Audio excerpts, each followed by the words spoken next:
Okay, this is part 2 of day 4.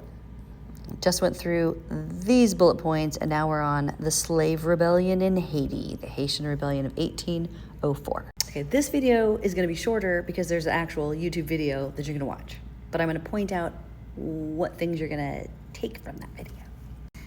Okay, the Haitian rebellion in 1804 was not a U.S. slave rebellion, it was a French slave rebellion, but it's very important to the United States for several reasons.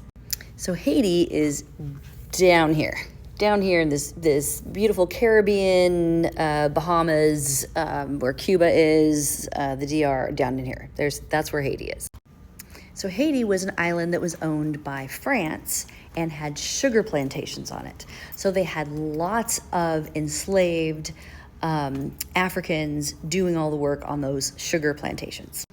So what we'll take away from that is the slaves rose up against their masters and were successful and overtook their masters, and then they actually went up against the French government and had their own revolution to gain independence. It started as a slave rebellion and ended with the enslaved Africans winning and getting their own sovereign island away from France.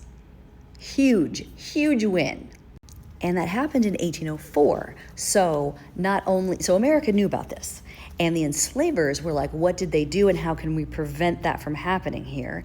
But other enslaved people in America that heard about it thought, it's possible. It's possible. Then there were many smaller rebellions. There had been, ever since the 1700s, there had been slave rebellions, and there got to be less and less slave rebellions, and here's why.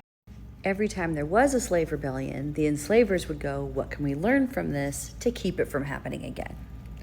Over and over and over. And so by the time we're reading Nightjohn in the 1830s or 1840s, it's so many things in place to make sure that the enslaved people were kept down and unable to escape, keeping them enslaved. On the other hand, every time there was a slave rebellion, other people were inspired to have a slave rebellion. In the United States at this point, though, it was mostly the slave rebellions were to help people escape. It wasn't going to overturn things like it had in Haiti. So another thing that comes up in the video to really pay attention to repress and control slave rebellion, especially in those places such as South Carolina and the Caribbean islands, where persons in slavery outnumbered the free, sometimes 10 to 1, Africans were forbidden to meet in groups or to learn to read, and they lived under constant scrutiny of their overseers. Families were often separated, further increasing their isolation from one another and from white society. And the separating the families made it harder to want to escape because there was hope that they might still find their family that might be nearby. So a lot of things put in place. Here's another piece that's brought up in the video very, very quickly. I want you to notice it, is that it says that old historical records really show that plantation owners and enslavers lived in constant fear of a big rebellion. And so that's why they had these things in place. They knew what they were doing was wrong. They knew that these were people. They knew that they were smart and they were strong, and that if given any bit of a chance, they could probably fight back and win.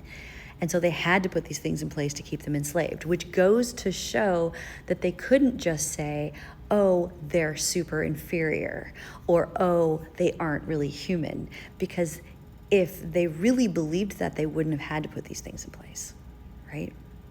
So the video will take you through, this video will take you through some of those more popular slave rebellions, plus it includes some that were in the 1700s and on ships, and talks about the Haitian Rebellion. But this other slide has more links to slave rebellions that you're not required to, but you could optionally watch to learn more about the slave rebellions. But this video gives you enough for the test. But don't you want to know more? Okay, the test tomorrow is going to give you several prompts, and you're going to write an essay. and it's going to say, here are the things you need to include in your essay. Some of that is from the book, some of that is from the lecture, some of that is from stuff that we've already learned. So you should have access to all of the things that you need to answer your essay. And if you bring all of those things into it and it's logical and thorough and clear, then you get an A on it. That's how you get an A.